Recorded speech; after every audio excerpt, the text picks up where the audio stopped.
नमस्कार मित्रांनो, ब्लूटूथ नावामागचा भन्नाट इतिहास आज मी तुम्हाला ऐकवणार आहे. आजच्या डिजिटल जगात एक गोष्ट आपण रोज करतो. उपकरणं जोडणं, फाईल्स एका फोनमधून दुसऱ्यात पाठवणं, इयरफोन वायरशिवाय कनेक्ट करणं किंवा मग लॅपटॉपला मोबाईलशी जोडणं. हे सगळं शक्य झालं ते ब्लूटूथमुळे. पण इथंच सर्वात गंमत आहे. एवढं आधुनिक, स्मार्ट आणि वायरलेस तंत्रज्ञान, याचं नाव मात्र तंत्रज्ञानाशी थेट संबंधित नाही. कारण ब्लूटूथ हा शब्दच जन्मला 1000 वर्ष प्राचीन असलेल्या जुन्या राजाच्या एका कथेतून.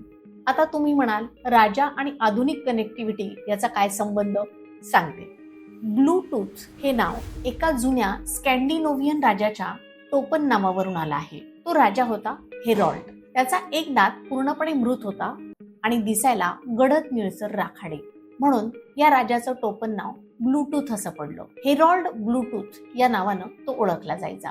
या राजानं इसवी सन 958 मध्ये डेन्मार्क आणि नॉर्वे हे दोन वेगवेगळे प्रदेश एकत्र बांधले.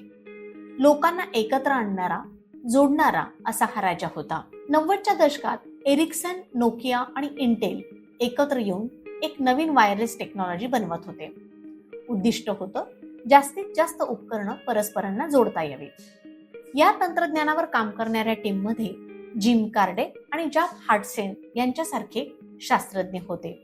तंत्रज्ञान तयार झालं, पण त्याला नाव हवं होतं एकदम वेगळं, एकदम हटके आणि तरी देखील अर्थपूर्ण. जिम कार्डेकला अचानक सुचलं, आपण उपकरणांना जोडणारी टेक्नॉलॉजी तयार करतोय.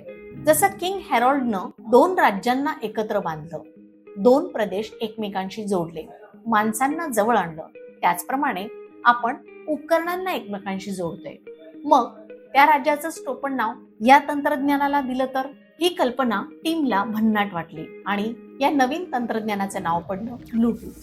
आज जगभरात हे नाव सर्वात जास्त ओळखलं जातं. पहा, छोटासा लोगो, निळा रंग आणि विचित्र नाव, पण त्यामागे लपलेली आहे एका प्राचीन राजाची ऐतिहासिक कथा. हीच आहे ब्लूटूथच्या नावामागची भन्नाट गोष्ट. तंत्रज्ञानातले असेच अजून भन्नाट किस्से जाणून घ्यायला आमच्या चॅनलला नक्की फॉलो करा.